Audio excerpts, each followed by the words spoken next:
Welcome to life line. ఇవాల్టి life line లో కార్డియాలజీలో అధునాతన వైద్య విధానాల గురించి తెలుసుకుందాం. ఇవాల్టి లైఫ్ లైన్ కి యశోద హాస్పిటల్స్ నుండి డాక్టర్ వి రాజశేఖర్ మనతో ఉన్నారు, సీనియర్ కన్సల్టెంట్ కార్డియాలజిస్ట్. హలో అండి, నమస్తే, వెల్కమ్ టు ద స్టూడియో. నమస్తే. సో జనరల్ గా అడ్వాన్స్డ్ టెక్నిక్స్ గురించి ఎప్పటికప్పుడు ఎన్నో సందేహాలు ఉంటాయి. సో పర్టికులర్ గా ఇందులో ఎటువంటి అడ్వాన్స్ టెక్నాలజీస్ ఇప్పుడు వస్తూ ఉన్నాయండి? ఇప్పుడు గత 10 ఏళ్ల క్రితంతో పోల్చుకుంటే ఇటీవల కాలంలో మన కార్డియాలజీ ట్రీట్మెంట్ సంబంధించి చాలా అధునాతనమైన అడ్వాన్సెస్ జరిగాయండి. ఈ అడ్వాన్స్మెంట్స్ అనేవి కేవలం టెక్నాలజీయే కాకుండా టెక్నిక్స్ మనకి అవైలబుల్గా ఉన్న ఎక్విప్మెంట్స్ వీటన్నిటిలో కూడా చాలా మార్పులు వచ్చాయి. ఈ మార్పుల వల్ల, ఈ అధునాతనమైన మార్పుల వల్ల మనం గుండె వైద్యంతో గుండె జబ్బులతో బాధపడుతున్న వాళ్ళకి మనం అత్యంత అధునాతనమైన చికిత్స చేయగలుగుతున్నామండి. ఓకే, ఇంతకుముందు ఇట్లా ఓపెన్ హార్ట్ సర్జరీ మనం ప్రతిసారి వింటూ వచ్చాం, కానీ ఇప్పుడు దానికి ఇప్పుడు కొత్త పద్ధతులన్నీ కూడా వచ్చేసాయి. సో ఏంటండి డిఫరెన్స్ ఏంటి? అప్పుడు ఎలా జరిగేది, ఇప్పుడు ఎలా జరుగుతూ ఉన్నాయి? గుండెలోని వాల్వ్స్లో ఉన్న జబ్బులతో బాధపడుతున్న వాళ్ళకి ఇదివరకు ఒక దశాబ్దం క్రితం వరకు కేవలం శస్త్రచికిత్స, ఓపెన్ హార్ట్ సర్జరీ ద్వారా శస్త్రచికిత్స చేసి వాల్వ్ మార్పిడి శస్త్రచికిత్స చేయాల్సి వచ్చేది. ఇప్పుడు ఇటీవలి కాలంలో గత 5 నుంచి 10 ఏళ్ల కాలంలో మనం గుండెలోని కవాటాల జబ్బుతో బాధపడుతున్న వాళ్ళకి, ఈ వాల్వ్ డిసీజ్ అంటాం, ఈ వాల్వ్ డిసీజ్తో బాధపడుతున్న వాళ్ళకి ఈ వాల్వ్ మార్పిడి శస్త్రచికిత్స అనేది ఆపరేషన్ అవసరం లేకుండా, ఓపెన్ హార్ట్ సర్జరీ అవసరం లేకుండా, మన గుండె మీద ఘాటు చేయని అవసరం లేకుండా తొడ దగ్గర ధమని ద్వారా మన వాల్వ్ని గుండెల్లోకి పంపించి వాల్వ్ రీప్లేస్మెంట్ చేయగలిగిన అధునాతమైన ప్రక్రియ ఇప్పుడు మనకి అందుబాటులో ఉందన్నమాట. దీన్ని ట్రాన్స్ క్యాథెటర్ వాల్వ్ రీప్లేస్మెంట్ అంటారు. ముఖ్యంగా ఈ పద్ధతి మనకి అయోర్టిక్ వాల్వ్ అని గుండె ఎడమ భాగాన మూల మహాధమని అని ఉంటుంది, అయోర్టా అని ఉంటుంది. అన్నిటికంటే ముఖ్యమైన రక్తనాళం అది. మన గుండె నుంచి శరీరం అంతటికీ బ్లడ్ సప్లై చేసే మేజర్ రక్తనాళం. దాని బిగినింగ్లో ఉండే కవాటం అనమాట, దాన్ని అయోర్టిక్ వాల్వ్ అంటాం. ఈ అయోర్టిక్ వాల్వ్ జబ్బు వల్ల, ఈ అయోర్టిక్ వాల్వ్ కొందరికి వయస్సుతోటి 60, 70 ఏళ్ళ, 80 ఏళ్ళ వయసు వచ్చిన వాళ్ళకి ఈ వాల్వ్ డీజనరేట్ అయ్యి, ఈ వాల్వ్ డ్యామేజ్ అయ్యి, వాల్వ్ కుంచుకుపోయి కవాటం సన్నగా అయిపోయే అవకాశం ఉంటుందన్నమాట. దాన్ని అయోర్టిక్ స్టీనోసిస్ అంటాం. ఈ అయోర్టిక్ స్టీనోసిస్ అన్న జబ్బుతో బాధపడుతున్న వాళ్ళకి ఇదివరకు కేవలం ఓపెన్ హార్ట్ సర్జరీ చేసి శస్త్రచికిత్స ద్వారా మాత్రమే వాల్వ్ మార్పిడి చేయగలిగేవాళ్ళు. అయితే ఇటీవల కాలంలో ఈ శస్త్రచికిత్స అవసరం లేకుండా కూడా ఈ తొడ దగ్గర ధమని ద్వారా ఈ వాల్వ్ని గుండెల్లోకి పంపించి వాల్వ్ మార్పిడి చేయగలుగుతున్నాం. అయితే ఎవరికి ఇటువంటి వైద్యం సూటబుల్గా ఉంటుంది? ఇప్పుడు సాధారణంగా 40, 50 ఏళ్ళు, 60 ఏళ్ళ వయసు, తక్కువ వయసు ఉన్న వాళ్ళకి ఓపెన్ హార్ట్ సర్జరీ ద్వారా ఈ వాల్వ్ మార్పిడి చేయడమే ఉత్తమమైన మార్గం. అయితే వయసు పైబడ్డ వాళ్ళకి, 70 ఏళ్ళ వయసు, 65, 70 వయసు దాటిన వాళ్ళకి ఇతరత్ర వేరే ఆరోగ్య సమస్యలుండి open heart surgery, bypass surgery తట్టుకోలేని పరిస్థితి ఉన్నప్పుడు, బాగా వయసు ముదుటిన వాళ్ళకి లేదా లంగ్ డిసీజ్ కానీ, ఊపిరితిత్తుల జబ్బు కానీ, కిడ్నీలకు సంబంధించిన జబ్బు కానీ ఉండి ఓపెన్ హార్ట్ సర్జరీకి సూటబుల్ కానీ తట్టుకోలేరు అనుకున్న పరిస్థితుల్లో వాళ్ళకి ఇదివరకు ఏమీ చేయగలిగే వాళ్ళం కాదు. వాళ్ళకి ప్రత్యామ్నాయమైన వైద్యమే అవైలబుల్గా లేదు. అయితే ఇప్పుడు ఇటీవల కాలంలో మనం ఇటువంటి వ్యక్తులకు మనం తొడ దగ్గర ధమని ద్వారా వాల్వ్ని గుండెల్లోకి పంపించి వాల్వ్ మార్పిడి చేయగలుగుతున్నాం అనమాట. దీన్ని ట్రాన్స్ క్యాథెటర్ అయోటిక్ వాల్వ్ రిప్లేస్మెంట్ అంటారు. ఓపెన్ హార్ట్ సర్జరీ అవసరం లేకుండా, జనరల్ అనస్థీసియా అవసరం లేకుండా, కేవలం లోకల్ అనస్థీసియాలో ద్వారానే ఈ ప్రొసీజర్ని 1 గంట సేపట్లో మనం చేయగలుగుతున్నాం. చేసిన మర్నాడు పేషెంట్ ఇంటికి వెళ్ళే పరిస్థితి కూడా ఉంటుందన్నమాట. సో డాక్టర్, ఈ పద్ధతిలో అసలు ఏ వాల్వ్స్ని రీప్లేస్ చేయొచ్చు అంటారు? ప్రస్తుతం ఈ పద్ధతి అయోర్టిక్ వాల్వ్ అనే దానికి మాత్రం వైడ్లీ అవైలబుల్గా ఉంది. అయితే కొన్ని సందర్భాల్లో మిగతా వాల్వ్స్ కూడా ఈ పద్ధతి మనం ఉపయోగించే అవకాశం ఉంటుంది. కానీ ప్రస్తుతానికి మెయిన్గా అయోర్టిక్ వాల్వ్ అన్న వాల్వ్కి సంబంధించిన జబ్బులకి మాత్రమే ఇది సాధారణంగా మనం ఉపయోగిస్తాం అన్నమాట. అండ్ యాంజియోప్లాస్టీ అంటే ఏంటండి, అంటే దాని గురించి కొంచెం డీటెయిల్గా ఇప్పుడున్న అడ్వాన్సెస్ గురించి కూడా. ఇప్పుడు యాంజియోప్లాస్టీ అంటే గుండెలోని రక్తనాళాలు ఉంటాయండి, గుండెకి రక్తం సరఫరా చేసే రక్తనాళాలు ఉంటాయి, వాటిని కొరోనరీ ఆర్టరీస్ అంటాం. ఈ కొరోనరీ ఆర్టరీకి సంబంధించిన జబ్బుని కొరోనరీ ఆర్టరీ డిజీజ్ అంటాం. ఈ గుండెకి సంబంధించిన రక్తనాళాల్లో పూడికలు ఏర్పడతాయి. కొలెస్ట్రాల్ డిపాజిషన్ వల్ల, ప్లాక్ డిపాజిషన్ వల్ల ఈ గుండెలోని రక్తనాళాలు సన్నబడి వాటిలో బ్లాక్స్ ఏర్పడతాయి. ఇలా బ్లాక్స్ ఏర్పడిన సందర్భంలో వాళ్ళకి చెస్ట్ పెయిన్, అంజైనా అని రావడం కానీ, లేకపోతే హార్ట్ అటాక్ అంటే గుండెపోటు రావడం కానీ జరిగే అవకాశం ఉంటుందన్నమాట. ఇటువంటి పూడికలు ఉన్న వాళ్ళకి 2 రకాల ట్రీట్మెంట్స్ ఉంటాయి. కొందరికి బాగా అన్ని రక్తనాళాల్లోనూ ఎక్కువగా పూడికలు ఉన్న సందర్భంలో వాళ్ళకి ఓపెన్ హార్ట్ సర్జరీ లేదా బైపాస్ సర్జరీ చేయాల్సిన అవసరం ఉంటుంది. అయితే చాలామందికి ఈ బ్లాక్స్ బైపాస్ సర్జరీ అవసరం లేకుండా బెలూన్ ట్రీట్మెంట్ తోటి మనం ట్రీట్మెంట్ చేసే అవకాశం ఉంటుంది. దీన్ని యాంజియోప్లాస్టీ అంటారు. ఈ యాంజియోప్లాస్టీ అంటే ఏం చేస్తామంటే, అది కూడా మనం మణికట్టు దగ్గర ఉన్న రక్తనాళం ద్వారా కానీ, తొడ దగ్గర ఉన్న రక్తనాళం ద్వారా కానీ ఒక చిన్న క్యాథెటర్, ఒక ట్యూబ్ లాంటిది గుండె వరకు పంపించి ఒక వైర్ని ఈ రక్తనాళంలో పాస్ చేసి అక్కడ బెలూన్ తోటి వెడల్పు చేస్తాం అన్నమాట. దీన్ని బెలూన్ యాంజియోప్లాస్టీ అంటారు. ఈ బెలూన్ యాంజియోప్లాస్టీ అనేది ఎన్నో దశాబ్దాలుగా మనం చేస్తున్న ప్రక్రియ. అయితే దీంట్లో రీసెంట్గా కొన్ని అడ్వాన్సెస్ వచ్చాయి. ఈ అడ్వాన్సెస్లో ముఖ్యమైనది ఏంటంటే ఇమేజింగ్ అండ్ ఫిజియాలజీ అసెస్మెంట్. ఇదివరకట్లో ఎట్లా ఉండేదంటే, ఒక బ్లాకేజ్ చూస్తే యాంజియోగ్రామ్ టెస్ట్లో మనకి బ్లాకేజ్ తెలుస్తుంది. అది మన విజువల్ అబ్జర్వేషన్ బట్టి ఆ బ్లాకేజ్ 70%, 80%, 90% అని అనుకొని మన విజువల్ అసెస్మెంట్ ప్రకారం మనం యాంజియోప్లాస్టీ చేయాలా లేకపోతే మందులతోటి ట్రీట్మెంట్ చేయాలా అని డిసైడ్ చేసేవాళ్ళం. ఇటీవల మన దగ్గర ఇమేజింగ్ అండ్ ఫిజియాలజీ అనే కొత్త టెక్నిక్స్ వచ్చాయి. ఆ బ్లాకేజ్ వల్ల ఎంత అబ్స్ట్రక్షన్ ఉన్నది, దానివల్ల ఎంత బ్లడ్ సప్లై తగ్గింది అని అసెస్మెంట్ చేయడానికి FFR అంటే ఫ్రాక్షనల్ ఫ్లో రిజర్వ్ అనే ఒక టెక్నాలజీ ఉంది. ఆ టెక్నాలజీ మనం ఇంప్లిమెంట్ చేస్తున్నాం. అలాగే ఇంట్రావాస్కులర్ ఇమేజింగ్ అంటే మనం మామూలుగా కడుపులో ఏమైనా ఇబ్బంది ఉన్నా అల్ట్రాసౌండ్ అనే టెస్ట్ చేయడం ద్వారా మనం తెలుసుకుంటాం కదా, అదే రకమైన అల్ట్రాసౌండ్ ప్రక్రియ. ఒక చిన్న ట్యూబ్ ఉంటుంది, అది గుండెల్లోని రక్తనాళాల్లోకి పంపించి ఈ రక్తనాళం లోపల నుంచి అల్ట్రాసౌండ్ ఎగ్జామినేషన్ చేయడం ద్వారా ఆ బ్లాకేజ్ ఎంత ఉంది, ఆ బ్లాకేజ్ ఏ రకమైన బ్లాకేజ్, దాంట్లో ఎంత కాల్షియం డిపాజిషన్ ఉంది, దాంట్లో ఎంత ఫ్యాట్ డిపాజిషన్ ఉంది, ఇటువంటి అసెస్మెంట్ చేసి ఏ సైజు స్టెంట్ వేయాలి, ఎంత లెంగ్త్ స్టెంట్ వేయాలి, ఎంత డయామీటర్ ఉన్న స్టెంట్ వేయాలి అని ఇటువంటి డెసిషన్స్ తీసుకునే అవకాశం ఉంటుంది అన్నమాట మనకి. దాన్ని ఇంట్రావాస్కులర్ ఇమేజింగ్ అంట. దీంట్లో 2 రకాల టెక్నాలజీస్ ఉన్నాయి. ఒకటి అంటే ఇంట్రావాస్కులర్ అల్ట్రాసౌండ్ అని, ఆప్టికల్ కోహరెన్స్ టొమోగ్రఫీ అని 2 రకాల ఇమేజింగ్ టెక్నాలజీస్ ఉన్నాయి. ఈ రెండిట్లో ఏదో ఒక టెక్నాలజీ ఉపయోగించి ఆ రక్తనాళంలో ఉన్న పూడికలు ఎటువంటి పూడికలు, బెలూన్ ట్రీట్మెంట్ చేస్తే సరిపోతుందా, బాగా కాల్షియం డిపాజిషన్ ఎక్కువగా ఉంటే కాల్షియం మోడిఫికేషన్ అనే టెక్నాలజీ ఏమైనా ఉపయోగించాల్సి ఉంటుందా, ఇటువంటి నిర్ణయాలు చేసి కొన్ని సందర్భంలో అసలు స్టెంట్ అవసరం లేదా అనే డిసిషన్ కూడా తీసుకునే అవకాశం ఉంటుందన్నమాట.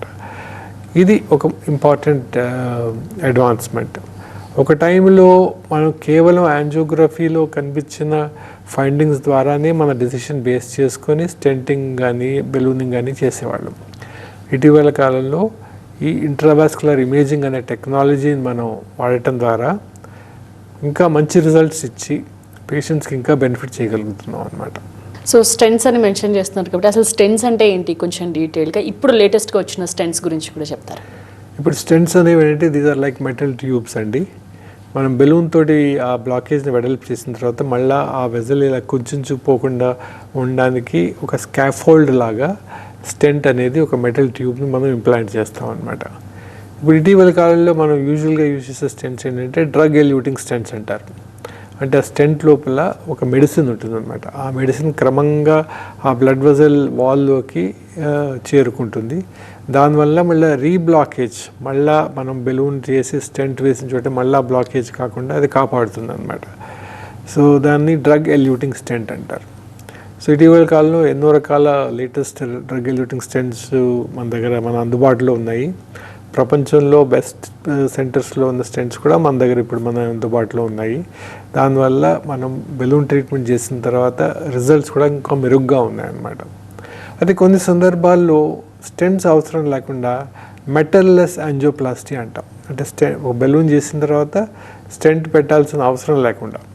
అవి కొన్ని సందర్భాల్లో బాగా పొడుగ్గా ఉంటాయి బ్లాక్స్, చాలా లెంగ్త్ ఎక్కువగా ఉన్న బ్లాక్స్, లేదా రక్తనాళం డయామీటర్ కొంచెం తక్కువగా ఉన్న వెజల్స్లో స్టెంట్స్ అంత బాగా పనిచేయమన్నమాట. అటువంటి పరిస్థితుల్లో డ్రగ్ ఎల్యూటింగ్ బెలూన్స్ అని ఉంటాయి. కేవలం బెలూన్ మీదే ఒక మెడిసిన్ ఉంటుంది. ఆ బెలూన్ ఇన్ఫ్లేట్ చేసినప్పుడు ఆ మెడిసిన్ రక్తనాళం ఆ బ్లడ్ వెజల్ వాల్లో ఇమిడిపోయి అది క్రమంగా మళ్ళీ బ్లాకేజ్ కాకుండా కాపాడుతుంది అన్నమాట. దాన్ని డ్రగ్ ఎల్యూటింగ్. జనరల్గా అందరికీ తెలిసింది గుండె నొప్పి అంటే హార్ట్ అటాక్ వచ్చేస్తుంది, లేకపోతే పెయిన్ వస్తుంది. కానీ గుండె జబ్బులు చాలా ఉంటాయని చాలా మందికి తెలియదు. మేజర్గా చూసేది ఏంటండి? ఏ సమస్యను ఎక్కువగా చూస్తూ ఉంటారు జనరల్? ఇప్పుడు సాధారణంగా మన మెజారిటీ ఆఫ్ పేషెంట్స్ మనం చూసేది ప్రాణాంతకమైన జబ్బు ఏంటంటే ఈ గుండెలోని రక్తనాళాల్లో వచ్చిన పూడికల వల్ల వచ్చిన జబ్బు. దీన్ని కొరోనరీ ఆర్టరీ డిజీజ్ అంటారు, ఇందాక నేను చెప్పినట్టుగా. ఈ కొరోనరీ ఆర్టరీ డిజీజ్ అనేది నెంబర్ 1 కిల్లర్ అండి. ఓకే. ప్రపంచవ్యాప్తంగాను మన దేశంలో కూడా. ఇది ఎందువల్లనంటే ఇప్పుడు ఇది అనేక కారణాల వల్ల ఈ గుండెలోని రక్తనాళాల్లో పూడికలు వస్తాయి. షుగర్ వ్యాధి, బీపీ వ్యాధి ఇలాంటివి ఉన్న వాళ్ళకి ఈ జబ్బు వచ్చే రిస్క్ ఎక్కువగా ఉంటుంది. వంశపారంపర్యంగా ఈ టెండెన్సీ ఉన్న వాళ్ళకి కూడా ఈ జబ్బు వచ్చే రిస్క్ ఎక్కువగా ఉంటుంది. మన లైఫ్ స్టైల్లో వచ్చిన మార్పుల వల్ల, మన జీవన శైలిలో వచ్చిన మార్పుల వల్ల కూడా ఇది లైఫ్ స్టైల్ డిజీజ్ అంటారు దీన్ని. మన ఆహార వ్యవహారాల్లో, మన ఆహారంలో కొవ్వు పదార్థాలు ఎక్కువగా తీసుకోవడము, లేకపోతే రిఫైన్డ్ కార్బోహైడ్రేట్స్ ఎక్కువగా తీసుకోవడం వల్ల ఈ జబ్బు వచ్చే రిస్క్ ఎక్కువగా ఉంటుంది. అలాగే స్థూలకాయత్వం, ఒబేసిటీ వల్ల కూడా ఈ జబ్బు వచ్చే రిస్క్ ఎక్కువగా ఉంటుంది.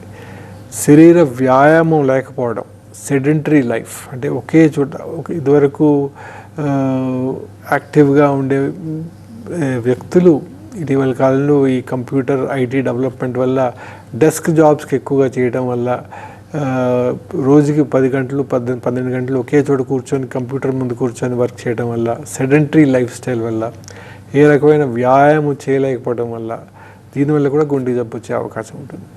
అలాగే స్మోకింగ్, ఆల్కహాల్ కన్సంప్షన్ ఇటువంటి హ్యాబిట్స్ వల్ల కూడా ఈ గుండె జబ్బులు వచ్చే రిస్క్ ఎక్కువగా ఉంటుంది. సో వన్స్ సర్జరీ అయిన తర్వాత పేషెంట్స్ లైఫ్ స్టైల్లో ఏమైనా మార్పులు చేసుకోవాల్సి ఉంటుందా? అండ్ రెగ్యులర్గా వాళ్ళు ఎక్సర్సైజెస్ వాళ్ళని చేసుకోవచ్చా, లేకపోతే మీరు ఎలా కౌన్సిలింగ్ ఇస్తారండి వాళ్ళకి? డెఫినెట్గా మేము చేసే ట్రీట్మెంట్ వాళ్ళ కంప్లీట్ ట్రీట్మెంట్ ప్రాసెస్లో ఒక అధ్యాయం మాత్రమే. అది చేసిన తర్వాత వాళ్ళు తీసుకోవాల్సిన జాగ్రత్తలు ఎన్నో ఉంటాయి. ముఖ్యంగా ఎందుకంటే ఆ వచ్చిన జబ్బు, హార్ట్ అటాక్ అయితేనేమిటి, గుండెలో వచ్చిన పూడికలు అయితేనేది మళ్ళా రాకుండా వాళ్ళు జాగ్రత్తలు తీసుకోవాలి. ఈ జాగ్రత్తల్లో ముఖ్యమైన భాగం ఏంటి? Diet, exercise, medicines and regular checkup. So diet అనేది ఒక డైటీషియన్ ద్వారా న్యూట్రిషనల్లీ వాళ్ళకి గుండె జబ్బులు రాకుండా కాపాడడానికి ఎటువంటి డైట్ అవసరం మేము వాళ్ళకి ఎడ్యుకేట్ చేస్తాము. ఒక డైట్ చార్ట్ కూడా వాళ్ళకి ఇస్తాము. అలాగే వాళ్ళు ఎటువంటి ఎక్సర్సైజ్ చేయవచ్చు, ఎటువంటి ఎక్సర్సైజ్ వాళ్ళు చేయకూడదు అని కూడా మేము కౌన్సిలింగ్ చేస్తాము అన్నమాట. దీన్ని కార్డియాక్ రీహాబిలిటేషన్ అనే ప్రాసెస్ ద్వారా మేము వాళ్ళు గ్రాడ్యువల్గా వాళ్ళ ఎక్సర్సైజ్ కెపాసిటీ ఇంప్రూవ్ చేయడానికి మేము ప్రయత్నం చేస్తాం అన్నమాట. అలాగే వాళ్ళకి లైఫ్ స్టైల్ అడ్వైస్ ఇస్తాం. ఒకసారి గుండె జబ్బును బారిన పడే వాళ్ళ జీవితం అయిపోయిందని అనుకోకుండా వాళ్ళు meaningful good quality of life lead చేసే విధంగా వాళ్ళు లైఫ్ స్టైల్ ఎలా మార్చుకుంటే బాగుంటుంది దాని గురించి కూడా మేము వాళ్ళని కౌన్సిలింగ్ చేస్తాం అన్నమాట.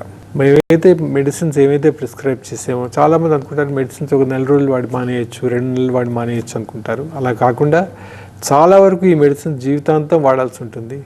ఆ విషయంలో కూడా మేము శ్రద్ధగా వాళ్ళు మనం చెప్పిన అడ్వైస్ని పాటించే విధంగా మేము రిపీటెడ్గా వాళ్ళకి అడ్వైస్ ఇస్తూ ఉంటాం అన్నమాట.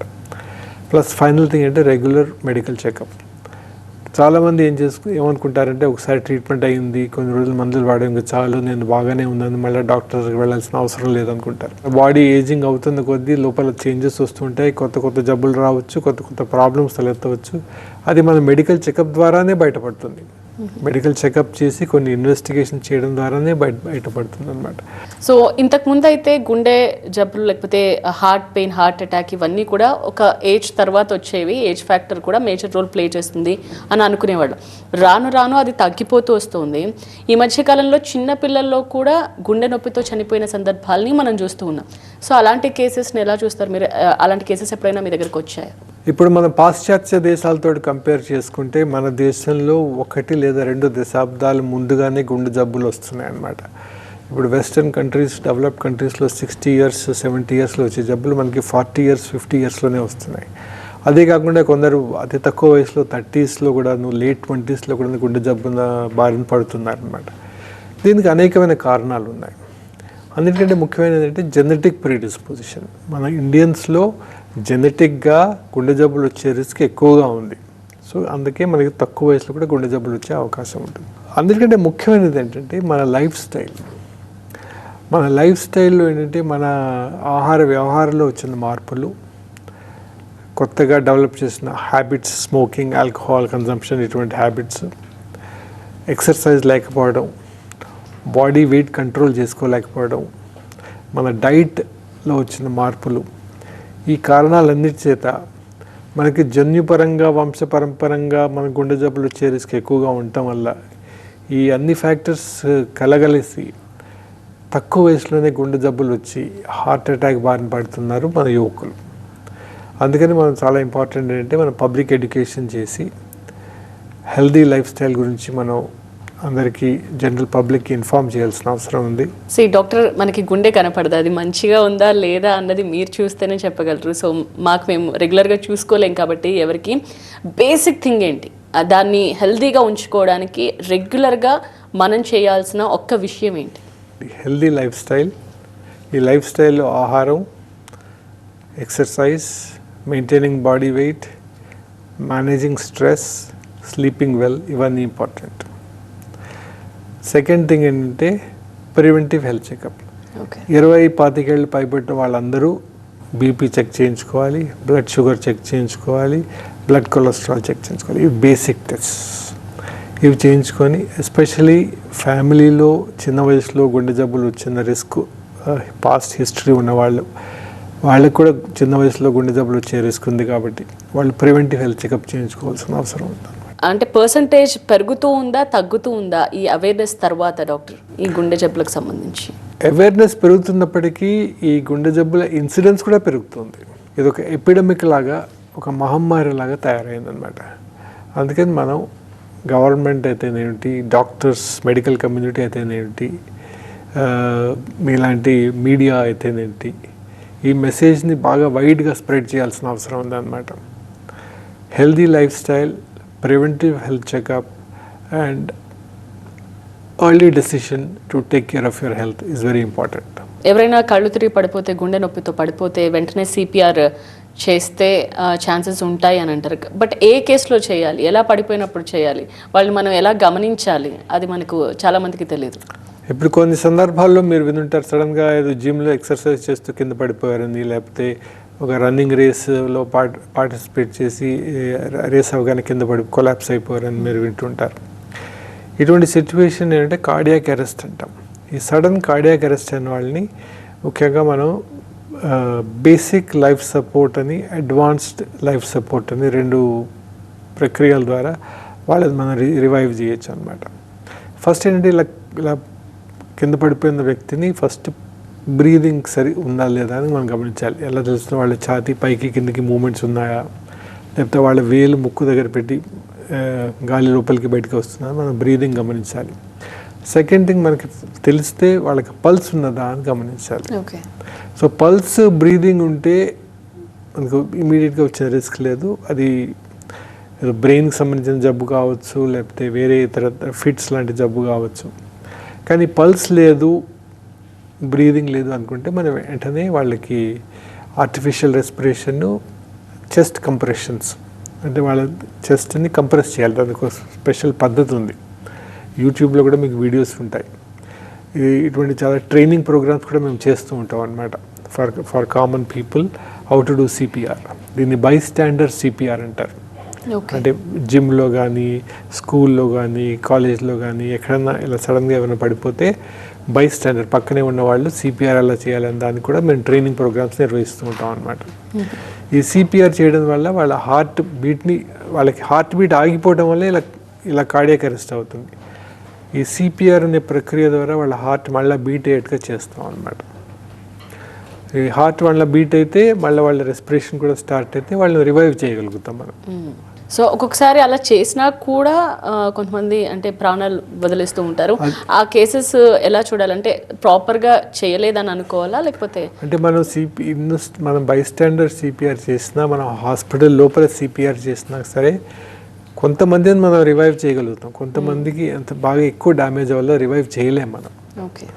కానీ మనం ప్రయత్నం చేస్తాం. అట్లీస్ట్ ఒక 30 minutes సిపిఆర్ చేస్తాం. 30 minutesలో మనం రివైవ్ చేయలేకపోతే మనం రివైవ్ చేసే అవకాశం తక్కువ. సో జనరల్గా స్పోర్ట్స్ ఆడుతున్నప్పుడు ఇలా జిమ్ చేస్తున్నప్పుడే ఇలాంటి కార్డియాక్ అరెస్ట్లు ఎక్కువ శాతం మనం చూస్తూ ఉంటాం. ఎందుకండి? యాంగ్జైటీ లెవెల్సా, లేకపోతే ఏమంటారు? అంటే మన స్పోర్ట్స్ ఆడుతున్నప్పుడు, జిమ్లో ఉన్నప్పుడు, ఎక్సర్సైజ్ చేస్తున్నప్పుడు ఇటువంటి ఇన్సిడెంట్స్ చూస్తుంటాము అనేది అపోహ. ఓకే. అవి మాత్రమే బయటికి వస్తాయి. ఎందుకంటే అరే జిమ్లో ఉన్నాడు, యాక్టివ్గా ఎక్సర్సైజ్ చేస్తున్నాడు, మంచి స్పోర్ట్స్ మెన్, ఈయన ఎలా పడిపోయాడు అనేది because it comes in to the media, it comes in to the news. Because దాని సెన్సేషనల్గా ఉంటుంది ఆ న్యూస్. కానీ ఇప్పుడు రెగ్యులర్గా ఎక్సర్సైజ్ చేసే వాళ్ళల్లో ఇలా కార్డియాక్ అరెస్ట్ ఇన్సిడెంట్స్ తక్కువ జనరల్ పాపులేషన్తో పోల్చుకుంటే. ఇప్పుడు ఎవరో ఇంట్లో సడన్గా పడిపోతే కొలాప్స్ అయితే అది న్యూస్ కాదు, ఎవరో జిమ్లో పడిపోతే అది న్యూస్ అవుతుంది. ఇది ఇవాల్టి లైఫ్ లైన్. చూస్తూనే ఉండండి టీవీ9.